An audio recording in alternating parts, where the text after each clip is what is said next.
যে তোমাদের একটু প্রিপারেশন চলছে, এখন অনেক কাজ বাকি আছে, কমপ্লিট হয়নি যদিও, তাও দেখাচ্ছি। ইউনিক লাগলো, আমি ফার্স্ট এরকম স্টাইলে ঝাড়বাতি দেখলাম। দেখো আজ তোমাদের দেখাবো মোহাম্মদ আলী পার্ক। এটা পরে ঠিক সেন্ট্রাল অ্যাভিনিউ পাশে, মানে বলতে গেলে হাওড়া থেকে আসতে গেলে, হাওড়া থেকে যদি আসো তাহলে সেন্ট্রাল অ্যাভিনিউ থেকে ডান দিকে সেন্ট্রাল অ্যাভিনিউ ফার্স্ট স্টেশন আছে তার পাশে, এবং যদি শিয়ালদা দিক থেকে আসো তো বাঁদিকে পড়ে, সেন্ট্রাল অ্যাভিনিউ থেকে বাঁদিকে আসতে হয়। তো এখানেও বেশ এনারা ভালো করে মণ্ডপটা তৈরি করেন, আর এখানে বেশ পুজোটা ভালো করেই হয়। যে তোমাদের একটু মণ্ডপটা দেখাতে চাইছি আমি, দেখেন এখানে প্রিপারেশন চলছে, এখন অনেক কাজ বাকি আছে, কমপ্লিট হয়নি যদিও, তাও দেখাচ্ছি, দেখতে থাকো পুজো প্রস্তুতিগুলো কিরকম চলছে।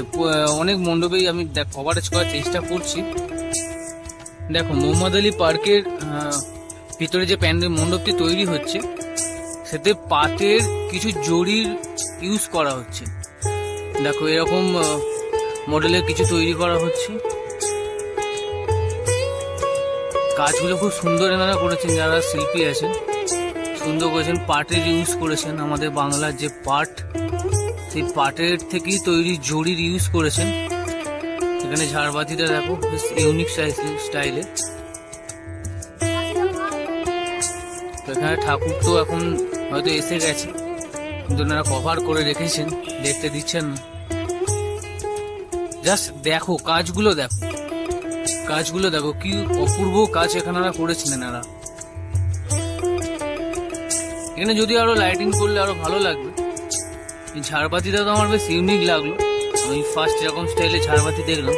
রাউন্ড শেপে তো ঝাড়বাতি হয়, বাট এখানে ওপর থেকে যেগুলো লাগানো আছে সাইডে প্লেট টাইপের এগুলো একটু ইউনিক স্টাইল, একটু অন্য ধরনের, পুরো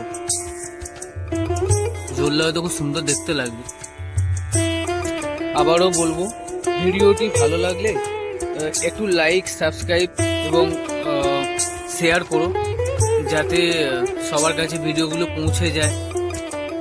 এটা তোমাদেরই চ্যানেল, আমি তো জাস্ট তোমাদের দেখাচ্ছি, তোমাদের সাপোর্টে বেড়ে উঠবে।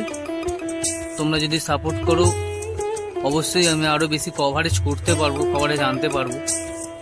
নতুন নতুন প্রতিমা বা প্যান্ডেলের যখন প্রস্তুতি পর্ব চলছে সেগুলো দেখাতে পারবো। দেখো জাস্ট কাজগুলো দেখো, অসাম, খুব সুন্দর কাজগুলো করেছেন। পাটের ইউজ করেছেন, পাটের জরির ইউজ করেছেন ওনারা। বাংলার তো তন্ত্রশিল্প পাট।